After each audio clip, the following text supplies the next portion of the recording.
Mississippi, 1891.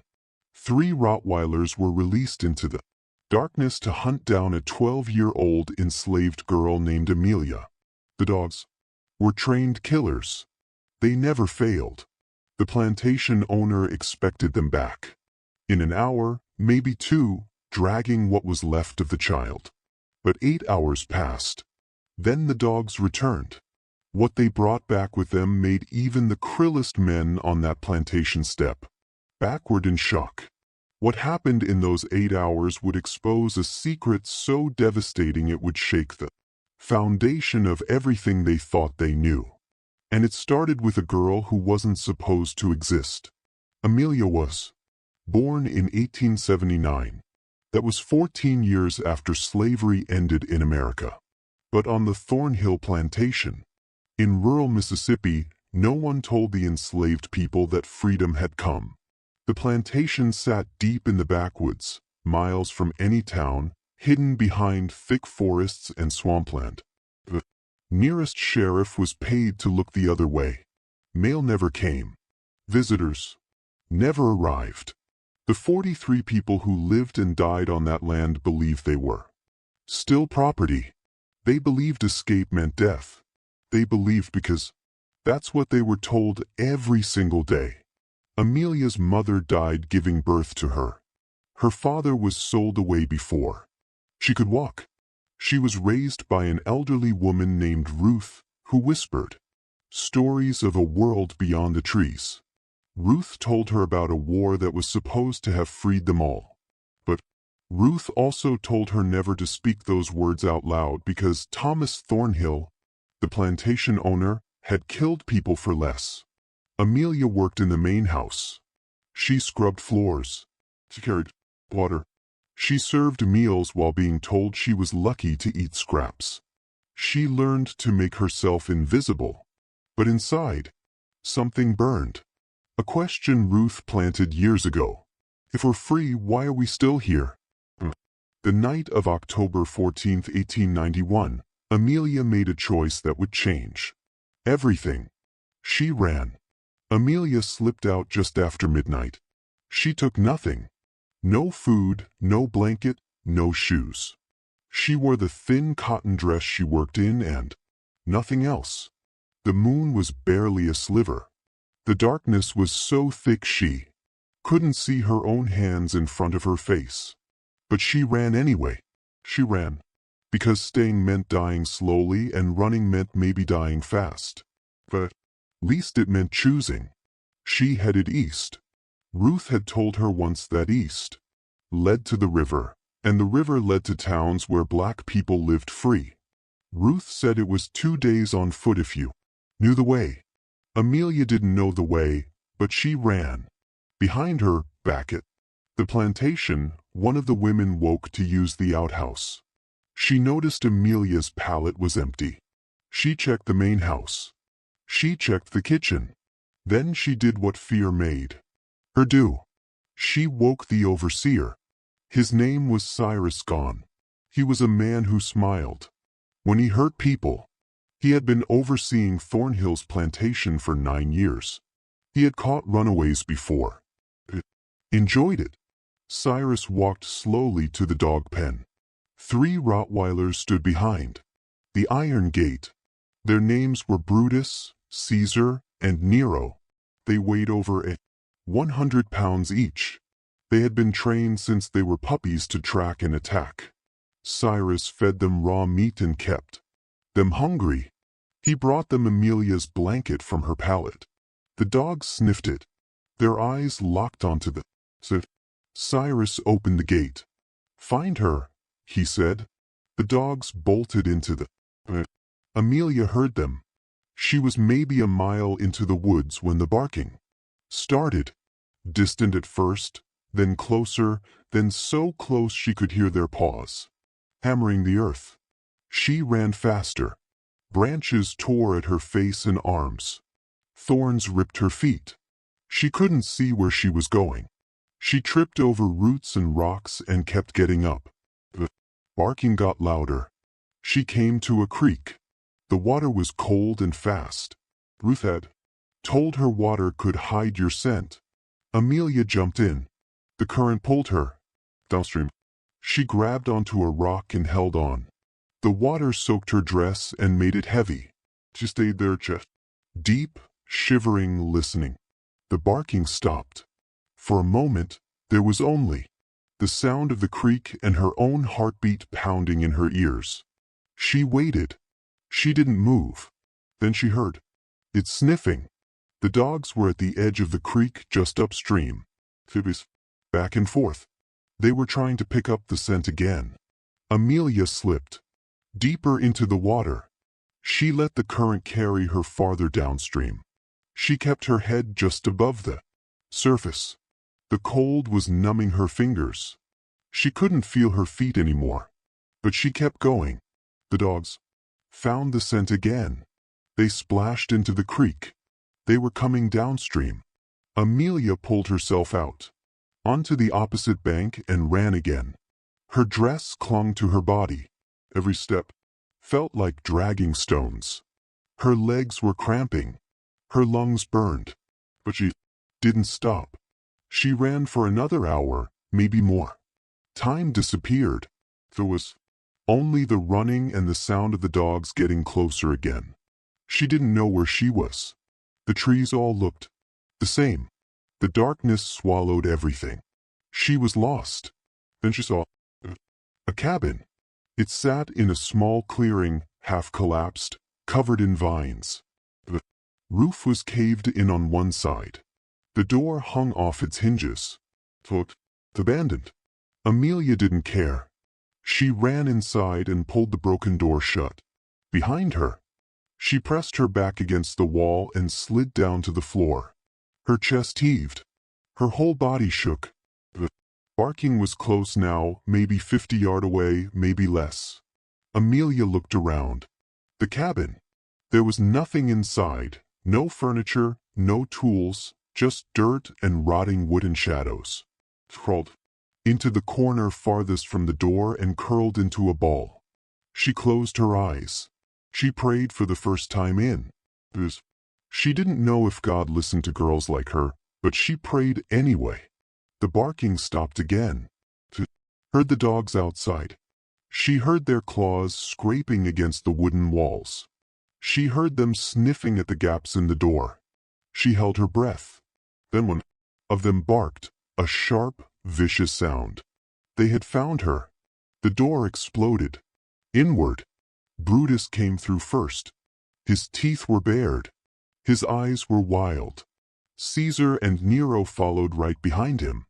They filled the small cabin with snarling and snapping. Amelia screamed. She pressed herself into the corner. There was nowhere to go. Brutus lunged. Then something happened. The floor gave way.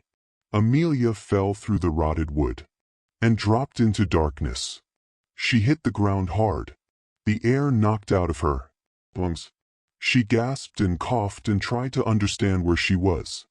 Above her, she could hear the dogs barking and clawing at the hole she had fallen through, but they didn't follow. The hole was too small. Amelia was in a cellar. It was pitch black. She couldn't see anything. She felt around with her hands. The walls were dirt. Floor was dirt. It smelled like mold and decay. But it was deep, maybe 10 feet. The dogs couldn't reach her. She sat there in the dark, shaking, listening to the dogs rage above her. Hours passed. The dogs didn't leave. They stayed at the edge of the hole, barking and growling. Amelia's body ached. Her feet were bleeding. Her dress was still wet and cold. She wrapped her arms around herself and waited. Didn't know what else to do. Then the barking changed. Got quieter, uncertain. The dogs were sniffing at something. Amelia heard them move away from the hole. She heard their claws on the cabin floor. They were distracted by something. She waited. The barking stopped completely. Silence. Amelia didn't move. She didn't trust it. She stayed in the cellar, breathing as quietly as she could. Minutes passed. Maybe an hour. She couldn't tell anymore. Then she heard a voice. Girl. It was a woman's voice. It came from above, from somewhere inside the cabin. Girl, you down there? Amelia didn't answer. She didn't know if it was the trick. I ain't going to hurt you. Them dogs is gone. You can come up now. Amelia's throat was too dry to speak. She swallowed hard. Or you whispered. Someone who ain't supposed to be here neither. Come on up. I got water. Amelia hesitated. Then she reached up and found a piece of wood sticking out from the wall. She used it to pull herself up. She climbed slowly, carefully, until she could see through the hole. A face looked down at her. An old black woman with silver hair and deep lines around her eyes. She reached down and helped pull Amelia out of the cellar. Amelia stood on shaking legs. She looked around the cabin. The dogs were gone. The woman stood in front of her holding a tin cup. Drink, the woman said. Amelia took the cup and drank. The water was warm, but it was the best thing she had ever tasted. She drank until the cup was empty. Where did the dogs go? Amelia. The woman smiled. It wasn't a happy smile. It was sad and knowing. Sent them away, she said. Same way I've been sending away everything that comes looking for me. I know things. Things that scare dogs, things that scare men too. Amelia stared at her. Who are you? My name is Esther. I've been living in these woods for near 40 years. I was enslaved once. Long time ago. I ran. They sent dogs after me. But I learned how to survive. I learned how to hide. And I learned how to fight back in ways they don't understand. Amelia's legs gave out. Sat down hard on the floor. Are they coming back? She asked. The dogs? Put something in the air they don't like. Old root magic. My grandmother taught me. But the men, they going to come eventually. They always do. What do I do? Esther knelt down in front of her. She put a hand on Amelia's shoulder. You rest, then you keep running. But this, tell you run smart. I'll show you the way. Amelia slept for 2 hours on the dirt floor of that broken cabin. When she woke, dawn was breaking through the cracks in the walls. Esther sat near the door, watching the tree, and she had a knife in her hand. It was old and rusted, but sharp. They'll come soon, Esther said without turning around. The dogs went back. The men will want to know why they came back without you. Amelia sat up. Her body screamed with pain. Every muscle was tight. Her feet were swollen and crusted with dried blood. She looked down at them and felt tears coming. She pushed them back down. How far is the river? Amelia asked. 2 days if you move fast. 3 if you don't. But you ain't going to the river. Amelia looked at her. Why not? Because they know that's where runaways go. They have men waiting there. You go to the river, you get caught. Or worse. Where do I go? Esther finally turned to look at her. Her eyes were hard but not. There's a settlement about 4 days from here. Free black folks. They don't ask questions. They don't turn people away. But the path is rough. Swampland, gators, snakes. Most people don't make it. Most people don't make it here. Either. Amelia said. Esther smiled a little. You got some fire in you. You'll need it. Esther stood and walked to the corner of the cabin. She moved some loose boards and pulled out a small sack. Inside was dried meat, a piece of hard bread, and a tin of water. She handed it to Amelia. This will get you through 2 days if you're careful. After that, you got to find food yourself. You know what plants you can. Amelia shook her head. Esther sighed. Then you're going to learn fast or you're going to starve. She knelt down next to Amelia and started wrapping her feet with strips of cloth torn from an old blanket. The cloth was rough, but it was better than nothing. Why are you helping me? Amelia asked. Esther didn't answer right away. She tied off the cloth and sat back. Because somebody helped me once. Long time ago. And I swore if I ever got the chance, I'd do the same. That's all. She stood up and walked back to the door. You need to go now. They're coming. I can feel it. Amelia stood. Her legs still shook, but they held her. She took the sack and slung it over her shoulder. What about you? I'll be fine. I always am. Amelia walked to the door. She stopped and looked back at Esther. Thank you. Esther nodded. Don't thank me. Thank me when you make it. Amelia stepped out of the cabin and into the woods. The morning air was cool. Birds were starting to sing. For a moment, they almost felt peaceful. Then she heard it. Voices. Men's voices. They were far away but getting closer. She ran. Esther watched her disappear into the tree. Then she turned and walked back into the cabin. She sat down in the center of the room and waited. She had done this before. She knew what was coming.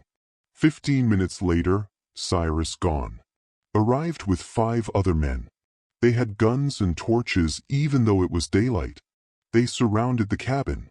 Cyrus kicked the door open and stepped inside. He saw Esther sitting there calm as anything. Where is she? He demanded. Where's who? Esther asked. Cyrus raised his rifle and pointed it at her face. The girl. The dogs tracked her here. Where is she? Esther looked at him, like he was a child throwing a tantrum. Ain't no girl here, just me. And I've been here alone for years. Your dogs must have lost the scent. Cyrus looked around the cabin. He saw the hole in the floor. He walked over and looked down into the cellar. It was empty. Turned back to Esther. You're lying. Believe what you want. Don't make it true. Of the other men stepped forward. Cyrus, we're wasting time. The girl's long gone. Let's go. Cyrus stared at Esther for a long moment. Then he lowered his rifle. If I find out you helped her, I'll come back and I won't be kind. Esther said nothing. Cyrus and his men left. Esther listened to their footsteps fade into the distance. Then she stood up, grabbed her knife, and walked out the back of the cabin. She had her own running to do now. Amelia moved through the woods as fast as her broken feet would let her. The cloth wrappings helped, but every step still hurt. She followed the direction Esther had pointed her toward, north, toward the swamp, toward something that might be freedom or might be death. She didn't let herself think about it too much. By midday, the trees started to change. They grew thicker, darker. The ground became soft and wet. She could smell the swamp before she saw it. It smelled like rot and standing water and things that had died a long time ago. She stopped at the edge of the swamp and stared. Stretched out in front of her like a black mirror. Trees rose out of the water, their roots twisted and gnawed. Moss hung from the branches like old curtains. The water was still too still. She knew what that meant. Gators. She had 2 choices. Go through the swamp or go around it. Going around would take days. Days she didn't have. So she stepped into the water. It was warm. It came up to her knees. Then her waist. Then her chest. The bottom was soft mud that sucked at her feet with every step. She kept her arms above the water and moved slowly. She didn't want to make noise. She didn't want to attract attention. Something brushed against her leg. She froze. She looked down but couldn't see through the dark water. She waited. The thing moved away. Walking. It took her 3 hours to cross the swamp. When she finally pulled herself onto dry land on the other side, she collapsed. Her whole body was shaking. The cloth wrappings on her feet had come loose and floated away. Somewhere in the water, her dress was covered in mud and slime. She smelled like death. She lay there for a long. The sun was setting. She knew she needed to move. She knew she needed to find shelter before dark, but her body wouldn't respond. She was so tired, so hungry, so broken. Then she heard something. Footsteps. She forced herself to sit up. A figure emerged from the trees. A man. He was black, tall. Carried a rifle. Amelia's heart sank. She tried to stand, but her legs wouldn't work. The man stopped a few feet away from her. He looked her up and, "You running?" he asked. Amelia didn't answer. She didn't know if she could trust him. "It's all right," he said. "I ain't going to hurt you. I'm running too." He lowered his rifle and set it on the ground. Then he sat down across from her. "My name's Marcus. Been free for 6 months now. I'm heading north to the settlement. You headed that way too?" Amelia nodded slowly. "How far?" she asked. 3 more days if we move steady. Less if we push hard. Look like you ain't got much push left in you." "I'll make it," Amelia said. Marcus studied her face. Then he reached into his pack and pulled out a piece of dried fish. He handed it to her. "You ain't going to make it anywhere on an empty stomach." Amelia took the fish and ate. It was salty and tough, but it was food. She ate slowly, savoring every bite. "Where'd you come from?" "Mark's Thornhill Plantation." Marcus's face changed. He looked surprised, then angry. "Thornhill? That place is supposed to be abandoned. Everybody knows the war. Freed the slaves 30 years ago." "Not there," Amelia said. "Nobody told us. Nobody came. We didn't know." Marcus stared at her. "How many people still?" 43, maybe less now. People die. They don't get replaced." Marcus stood. He paced back and forth. He looked like he wanted to break something. The son of a he stopped himself. He took a deep breath. "We got to tell somebody. When we get to the settlement, we got to tell somebody. They won't believe us." Amelia said. "Nobody ever believes us. They will because I'll make them." Amelia looked at him. She wanted to believe him. She wanted to believe that someone would care. But she had learned a long time ago that wanting something didn't make it true. Marcus sat back down. "We'll rest here tonight. Move at first light. I'll keep watch. You sleep." "I can't sleep," Amelia said. "Every time I close my eyes, I hear the dogs. The dogs are gone. They always come back." Marcus didn't argue with her. He nodded. "Then we'll stay awake together." They sat in silence as the sun disappeared and the darkness came. The woods filled with sounds. Crickets, frogs, owls, things rustling in the bushes. Amelia jumped at every noise. Marcus stayed calm. He had been doing this longer than her. He knew which sounds mattered and which didn't. Midnight, Marcus spoke. "You got family back there?" "No, they're all gone. Or sold, I don't know which." "I'm sorry." "Don't be. I'm out now. That's all that matters." Marcus looked at her. "You're strong. Stronger than most people I've. You're going to make it. You don't know that." "I do." Amelia didn't respond. She pulled her knees to her chest and stared into the darkness. Somewhere out there, Cyrus and his men were looking for her. Somewhere out there, the dogs were resting, waiting to be sent out again. Somewhere out there, 42 people were still living in chains, believing that's all there was. She thought about Ruth. She wondered if Ruth knew she had run. She wondered if Ruth was proud or terrified or both. She wondered if she would ever see her again. She didn't let herself cry. Crying didn't help. It just made you weak, and she couldn't afford to be weak. Not now, not ever. As the night wore on, exhaustion finally won. Amelia's eyes closed. She slept sitting up, her head resting on her knees. She dreamed of dogs with red eyes and men with guns and a river she could never reach. When he woke, Marcus was shaking her shoulder. "We got to go," he said. What's wrong?" "I heard voices about a mile back. They're coming this way." Amelia stood. Her feet screamed. She ignored them. "How many?" "Don't know. At least 3, maybe." They grabbed their things and started moving fast. The sun was just starting to rise. The woods were gray and shadowy. They moved north, pushing through thick brush and over fallen trees. Behind them, the voices got louder. "Their icy tracks." This way, Amelia and Marcus ran. Her feet were bleeding again. Every step left a red mark on the ground. She knew they could follow that.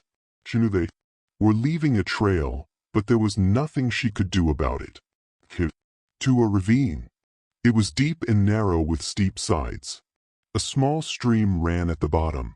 Marcus looked at Amelia. "We got to jump." "I can't."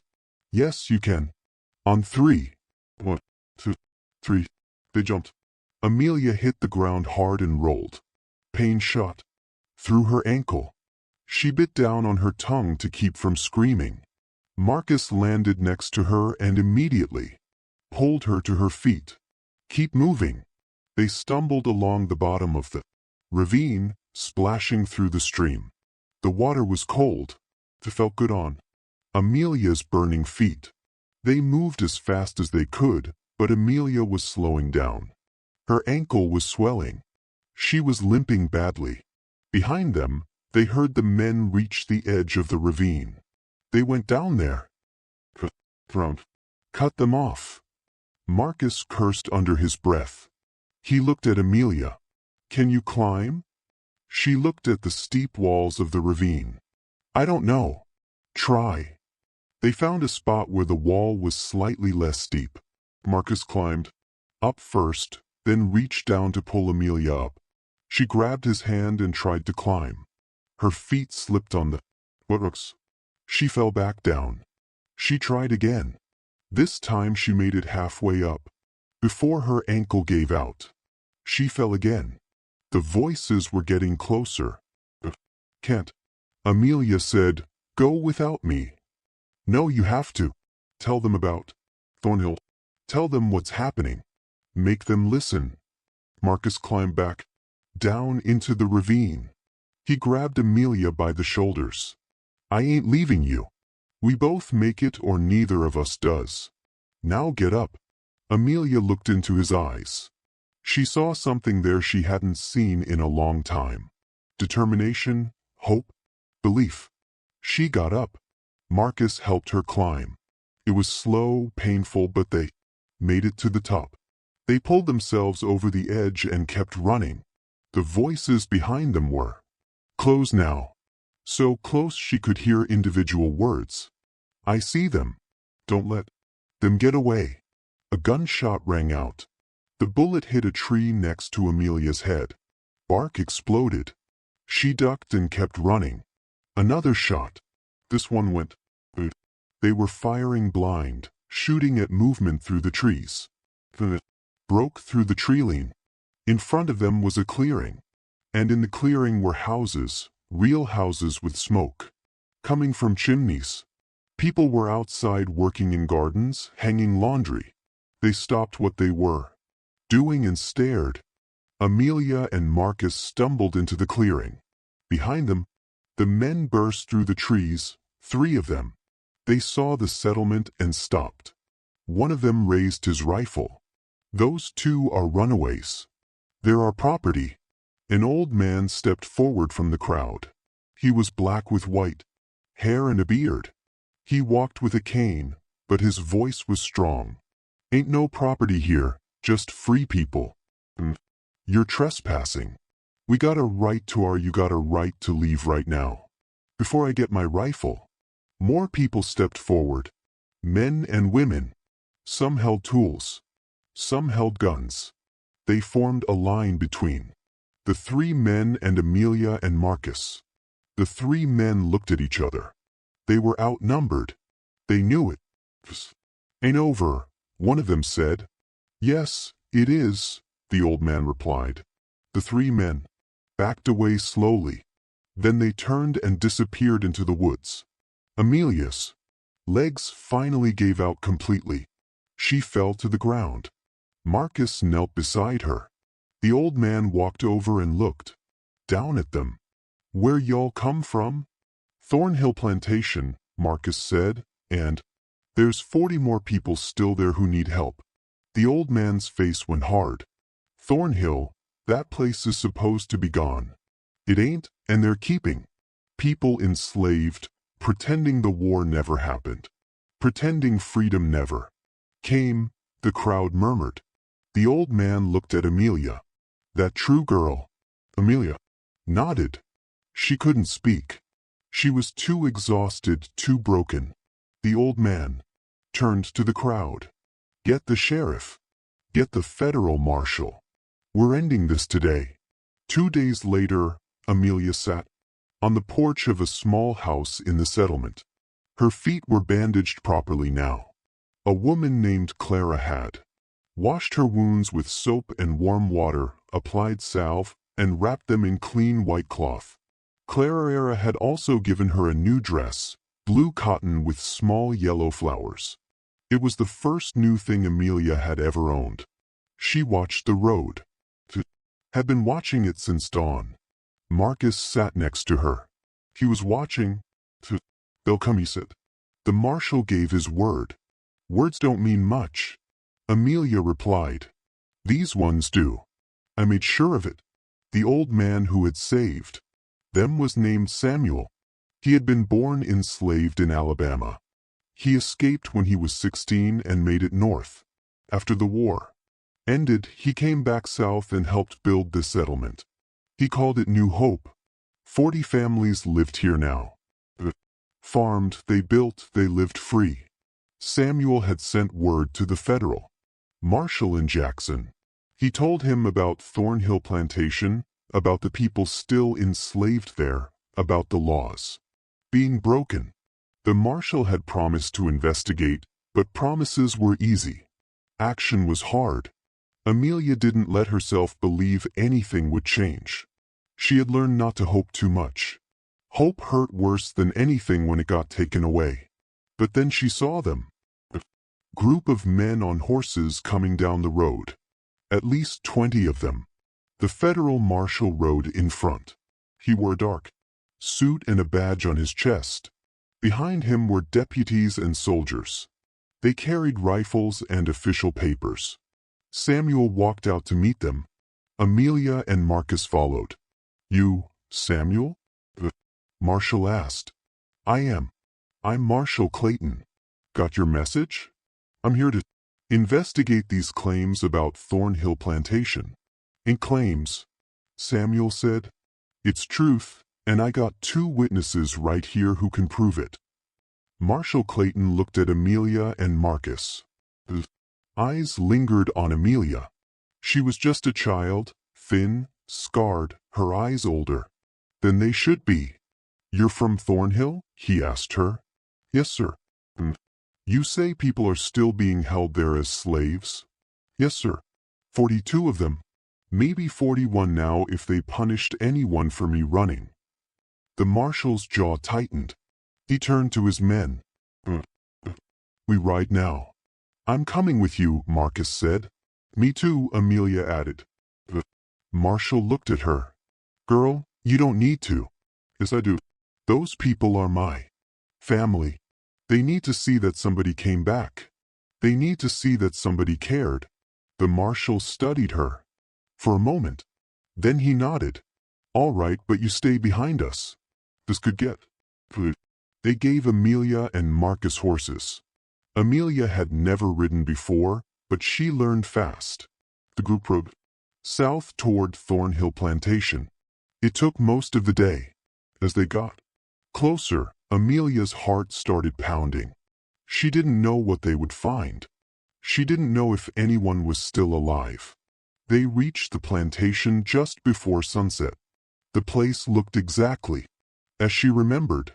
The big white house on the hill, the small shacks behind it, the field stretching out in every direction. Smoke rose from the chimneys. People were still there. Marshal Clayton raised his hand. Everyone stopped. Spread out. Surround the property. Nobody leaves until I say so. The men moved into position. The marshal rode up to the main house with 6 deputies behind him. Amelia and Marcus stayed back, but close enough to see. Thomas Thornhill stepped out onto the porch.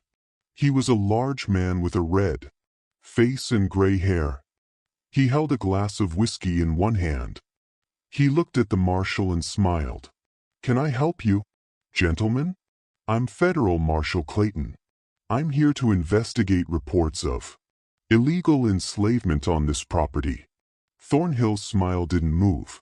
"I don't know what you're talking about. I run a farm here. My workers are paid employees. That's so then you won't mind if I speak with them." "Not at all. But you're wasting your time." The marshal dismounted and walked toward the shacks behind the main house. Amelia followed. At a distance. Her heart was beating so hard she thought it might break through her chest. The people were gathering. Outside now. They had heard the horses. They had seen the men with guns and badges. They stood in a group, silent, afraid. Amelia saw faces she knew. Ruth was there. She looked older, thinner, but alive. Ruth saw Amelia and her eyes went wide. The marshal stepped forward. "My name is Marshal Clayton. I'm a federal officer. I need to ask you all some questions. Are you being held here against your will?" Nobody spoke. They looked at each other. They looked at Thornhill standing on his porch. They looked at Cyrus Gone, who had appeared from somewhere with his rifle. "Are you free to leave whenever you want?" the marshal asked. Still silence. "Are you paid for your work?" "Nothing." Amelia couldn't take it anymore. She stepped forward. "They're scared," she said loudly. "They're scared because if they tell the truth, they'll be punished. They've been punished their whole lives for telling the truth." Toward the group. Ruth reached out and grabbed her hand. "Amelia," Ruth whispered. "Child, what are you doing?" "What I should have done a long time ago." Amelia turned to face Marshal Clayton. "These people have been enslaved here since before I was born. Mr. Thornhill's father started it. He kept us hidden. He told us the war never ended. He told us we were still property. He beat us. He worked us. Killed people who tried to run. I'm only 12 years old and I've seen 6 people murdered here. 6 people buried in unmarked graves in those woods." The marshal's face went pale. "That's a lie," Thornhill shouted from the porch. "That girl is a liar and a thief. She ran away and now she's trying to cause trouble." "If it's a lie," Amelia said, "then why did you send dogs to kill? Why did Cyrus Gone hunt me like an animal? Why do these people have scars on their backs from whips?" "Turn to show him." Ruth hesitated. Then slowly she turned around and lifted the back of her shirt. Her back was covered in thick raised scars, old ones and new ones. Years of beatings carved into her skin. One by one, others turned and showed their backs. Men, women, even children. All marked, all broken. Marshal Clayton's hands bowled into fists. "Mr. Thornhill," he said quietly, "you're under arrest." "For what?" "These people work for me. For illegal enslavement, for kidnapping, for murder, and for violating the 13th Amendment of the United States Constitution." Thornhill threw his whiskey glass. Shattered on the porch steps. "You can't do this. This is my property. These are human beings," the marshal interrupted. "And they're free. They've been free since 1865. And you've been breaking federal law for 30 years. He nodded to his deputies. "Arrest him and arrest that overseer too." Cyrus Gone tried to run. He didn't make it 10 feet before 2 soldiers tackled him to the ground. Thornhill was dragged off his porch in handcuffs. He screamed and cursed the whole way. The people from the shacks watched in stunned silence. Then someone started crying. Then someone else. Then everyone. They weren't sad tears. They were something. It was relief, disbelief, fear, joy, all mixed together. Ruth pulled Amelia into her arms and held her tight. "You came back," Ruth whispered. "Came back for us. I promised myself I would." Amelia said, "If I made it, if I survived, I'd come back." The marshal approached them. "Miss, I'm going to need statements from everyone here. It's going to take time, but I promise you, justice will be served. These men will face trial, and all of you will be compensated for what was done to you." "Don't want money," Ruth said. "We want to be left alone to live our lives. You'll get that too. I give you my word." Over the next 3 days, the marshal and his men documented everything. They took statements. They found the graves in the woods. They collected evidence. They arrested 3 more men who had helped Thornhill maintain his illegal operation. The people of Thornhill Plantation were given 2 choices. They could stay and work the land as free people with ownership rights, or they could leave and go wherever they wanted. Most chose to stay. It was the only home they had ever known. But now it would be theirs. Samuel helped them set up a council to govern themselves.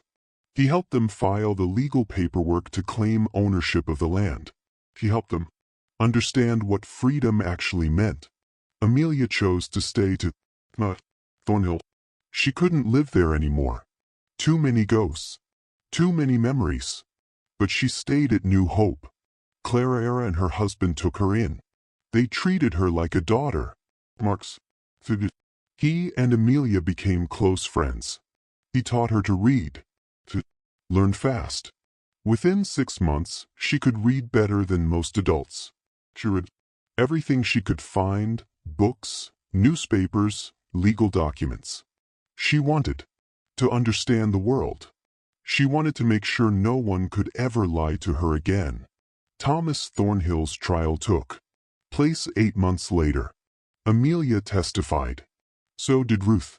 So did 12 other people from the plantation. The jury deliberated for less than 2 hours. Guilty on all counts. Thornhill was sentenced to 20 years in prison. He died there after 18 months. Heart attack. Cyrus Gong got 15 years. He served 12 before being released. It disappeared after that. Nobody knew where he went. Nobody cared. Rottweilers were never found. Some people said they ran wild in the woods. Others said they were put down. Amelia never asked. She didn't want to know.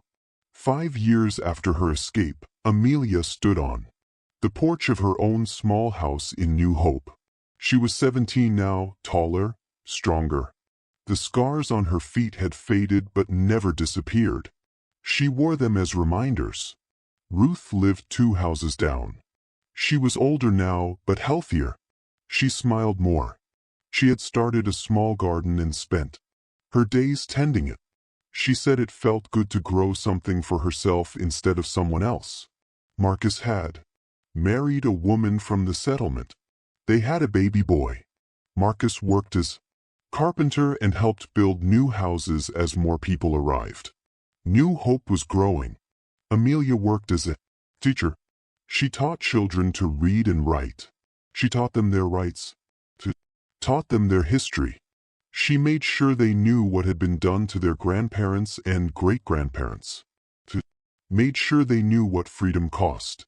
One evening, a young girl came to her after class. "Miss Amelia, the girl. Is it true you ran from dogs?" "It's true." "Were you scared?" Amelia knelt down to look the girl in the eyes. "I was terrified every second, but I ran."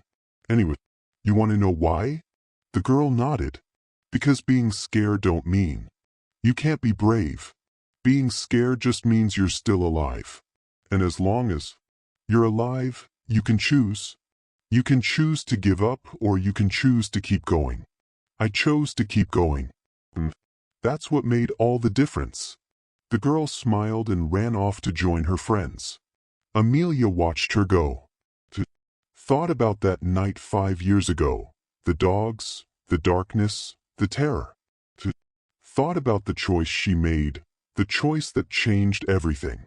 She thought about the 42 people who were finally free because one 12-year-old girl decided she would rather die running than live in chains.